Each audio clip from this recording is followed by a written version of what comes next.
यार बेटा, उठ जा नालायक, सुबह के 8 बजने को है। तुझे एग्जाम नहीं देना क्या? थोड़ी देर और सोने दीजिए ना पापा। तू उठता या फिर मैं तेरे ऊपर पानी फेंकूं? रोज गधों की तरह सोता रहता है, पेपर की कोई टेंशन ही नहीं है। और एक हमारा समय था जब हम पेपर में फेल होने के डर से रात भर पढ़ा करते थे, सो ही नहीं पाते थे। तो क्या अब आप उसका बदला मुझसे लेंगे? मैं 15 मिनट बाद उठ जाऊंगा, आप प्लीज जाइए, मुझे डिस्टर्ब मत कीजिए। इतना कहकर रौनक रजाई ढककर फिर से सो जाता है। तू ऐसा नहीं मानेगा, रुक मैं अभी पानी लेकर आता हूं। बस फिर क्या था, इतना कहकर वो भागते हुए बाथरूम में जाते हैं और पानी की एक बड़ी सी बाल्टी लाकर रौनक के ऊपर फेंक देते हैं। पानी पड़ते ही रौनक झट से उठ जाता है। ये आपने क्या किया पापा? अब तो उठेगा नहीं तो यही करना पड़ेगा ना। वैसे थैंक्स डैड, आपके कारण ना अब मुझे नहाने की भी जरूरत नहीं पड़ेगी। चलिए अब आप माँ से बोलकर मेरे कपड़े निकलवा दीजिए, तब तक मैं ब्रश कर लेता हूँ। वैसे कल ना आप एक काम और करना, नहलाने के साथ साथ मुझे ब्रश भी करवा देना। ये ब्रश करने में ना मुझे बहुत आलस आता है। रौनक की बातों से अरविंद का मुंह खुला का खुला रह जाता है। वो अपनी पत्नी कमला के पास जाता है और रौनक की हरकतों के बारे में बताता है, जिसे सुन उसकी पत्नी हंसने लगती है। तुम अपने बेटे को समझाने के बजाय हंस रही हो। रौनक बच्चा है, धीरे धीरे सुधर जाएगा, आप क्यों उसके पीछे पड़े रहते हो? अभी नहीं सुधरेगा तो कब सुधरेगा? 10वीं क्लास में है रौनक, वो अब कोई बच्चा नहीं रहा। अरविंद की इतना बोलते ही वहां रौनक भी आ जाता है। क्या डैड, मैंने आपको एक काम दिया था, वो भी नहीं हुआ आपसे। अरे क्या हुआ बेटा? माँ, मैंने डैड से बोला था कि वो आपको बोलकर मेरे स्कूल की यूनिफॉर्म निकाल दे, लेकिन मेरे पीछे पड़ने के अलावा इनसे एक काम ढंग से नहीं होता। देख रही हो कमला, देख रही हो अपने लाडले को? अरे आप चुप रहिए जी। चलो बेटा, मैं तुम्हें कपड़े निकाल कर दे देती हूँ। बस ऐसे ही साल पर साल बीतते जाते हैं, लेकिन रौनक के रवैये में कोई बदलाव नहीं आता। वो पहले से भी ज्यादा आलसी और पूरी तरह अपने माता पिता पर निर्भर हो जाता है। 2 साल बाद पता नहीं कहाँ गायब रहता है पूरे दिन, अब तक तो आ जाना चाहिए था। अरे आप इतनी फिक्र क्यों कर रहे हैं उसकी? दोस्तों के साथ खेल रहा होगा, आ जाएगा अभी। ये कोई टाइम है खेलने का? 10 बजने वाले हैं, इतनी रात में कौन खेलता है? कमला कुछ कहती उससे पहले ही रौनक वहां आ जाता है। मम्मी जल्दी से खाना लगा दो, बहुत भूख लग रही है। तुम्हें तब तक खाना नहीं मिलेगा जब तक तुम बता नहीं देते कि इतनी रात गए कहां से आ रहे हो। ओ प्लीज डैड, अब आप एसी पे प्रद्युमन बनकर मेरे सर पर बंदूक लेकर मत बैठ जाना। अपनी फालतू की बकवास बंद कर और बता कहां से आ रहा है। माँ अब समझाइए ना डैड को। बता देना बेटा, इनको भी तसल्ली हो जाएगी। आप बोल रही हैं तो बता देता हूँ, मैं दोस्तों के साथ मूवी देखने गया था, इसलिए देर हो गई। तो इन सब चीजों में मेरे पैसे उड़ाता है। कभी 1 रुपया कमाने के बारे में सोचा है तूने? जब देखो हवा की तरह पैसे उड़ाता रहता है। माँ अब आप इन्हें चुप करा दीजिए, वरना ना मुझे गुस्सा आ जाएगा। अच्छा क्या कर लेगा? बता ना क्या कर लेगा तू? वैसे बात तो ठीक ही है, मैं कर ही क्या सकता हूँ, पैसे तो फिर भी मैं आपसे ही मांगूंगा ना। चलिए अब ये सब बात छोड़िए और मम्मी मेरे लिए खाना लगा दीजिए। अभी लगा देती हूँ बेटा। मैं बता रहा हूँ कमला, एक दिन ये ऐसे ही बिगड़ जाएगा। ओफो, आप क्यों इतना पीछे पड़े रहते हो मेरे बच्चे के? बात की बाद में देखेंगे, अभी आप शांति से उसे खाना खाने देंगे। अगले दिन डैडी मुझे 10,000 रुपए चाहिए। हाँ? अब इतने पैसे क्यों चाहिए तुझे?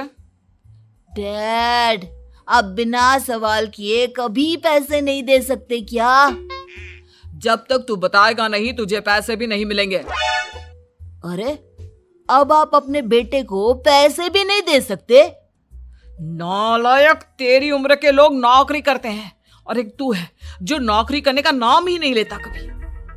आप लोगों के होते हुए भला मैं नौकरी क्यों करूं? अरे हम कब तक पैसे देंगे तुझे? तुझे भी तो अपने पैरों पर खड़ा होना होगा ना। कौन सा उधार के पैरों पर खड़ा हूं? अपने ही तो पैरों पर खड़ा हूं मैं। इसी तरह रौनक दिन प्रतिदिन लापरवाह होता जाता है।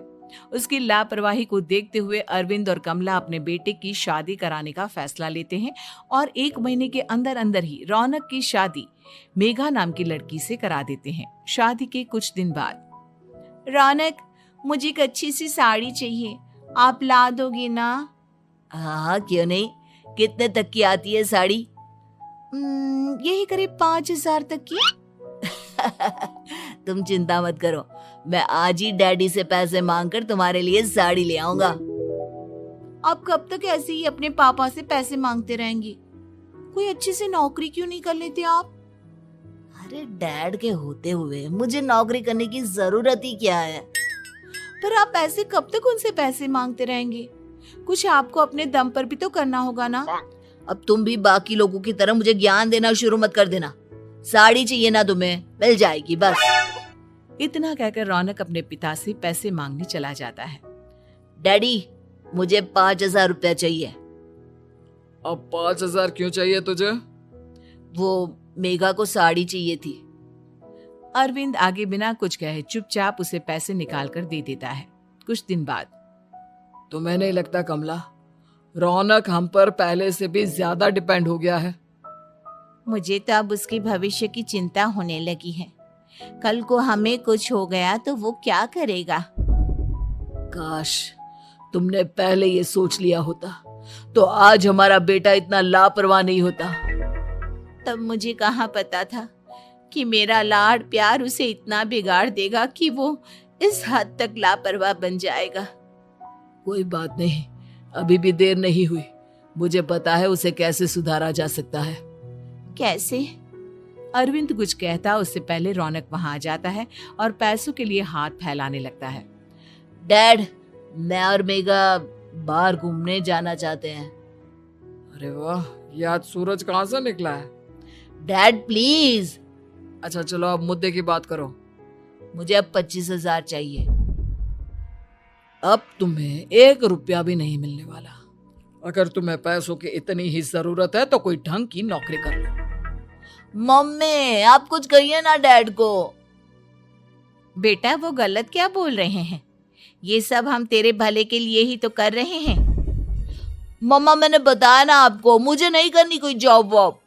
तो ठीक है, निकल जाओ हमारे घर से। तुम्हारे जैसे लोगों के लिए मैंने ये घर खड़ा नहीं किया है। जितना ये घर आपका है ना, उतना ही मेरा भी है। मैं कहीं नहीं जाने वाला। जाना तो पड़ेगा ही तुझे, क्योंकि अब मैं तेरा कोई भी खर्चा नहीं उठाने वाला। ठीक है, मत उठाइए मेरा खर्चा, मैं अपने दम पर भी जी सकता हूँ। तो बेशर्मों की तरह अब तक यहाँ क्यों खड़ा है? अपना सामान ले और निकल जाए यहाँ से। रौनक पैर पटकते हुए वहां से चला जाता है। घर से निकालना जरूरी है क्या उसे? बिना पैसों के कौन रखेगा उसे किराए पर? अगर उसका भविष्य सुधारना है तो हमें अपने दिल पर पत्थर रखकर ये कदम उठाना ही होगा। दोनों बात कर रहे होते हैं कि रौनक अपनी पत्नी के साथ एक बड़ा सा बैग लेकर घर से निकल जाता है, लेकिन घर से बाहर उसे कोई भी मुफ्त में अपने घर किराए पर नहीं रखता। अंत में थक हार कर वो फिर से अपने घर चला जाता है। क्या हुआ? थोड़ी देर पहले तो दहाड़ते हुए घर से निकला था, अब क्या हुआ? नहीं रखा ना किसी ने तुझे किराए पर? डैड प्लीज, मैं कुछ दिनों में कोई अच्छी सी नौकरी शुरू कर दूंगा।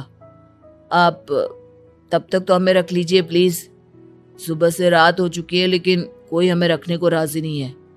अब आप ही बताइए, इतनी रात को मैं मेघा को लेकर कहाँ जाऊंगा? ठीक है ठीक है, बहू की वजह से मैं तुझे घर पर रख रहा हूँ, लेकिन तू इस घर में एक बेटे की नहीं बल्कि एक किराएदार की हैसियत से रहेगा। 3 महीने हैं तेरे पास। इन 3 महीनों के अंदर अंदर मुझे तेरी पहली तनख्वाह हाथ में चाहिए, समझ गया? पक्का डैड, इन 3 महीनों के अंदर अंदर तो कोई बढ़िया सी नौकरी ढूंढ ही लूंगा मैं। ऐसे ही धीरे धीरे समय बीतने लगता है और अरविंद के दिए 3 महीनों में से 2 महीने बीत चुके होते हैं। पापा जी ने हमें 3 महीने दिए थे, जिसमें से 2 महीने तो बीत चुके हैं। अब ये आखिरी महीना बचा है। अरे तुम चिंता मत करो, आज मेरा ना 2 जगह इंटरव्यू है, दोनों में से कहीं ना कहीं तो जॉब लग ही जाएगी। अच्छा, ऑल द बेस्ट।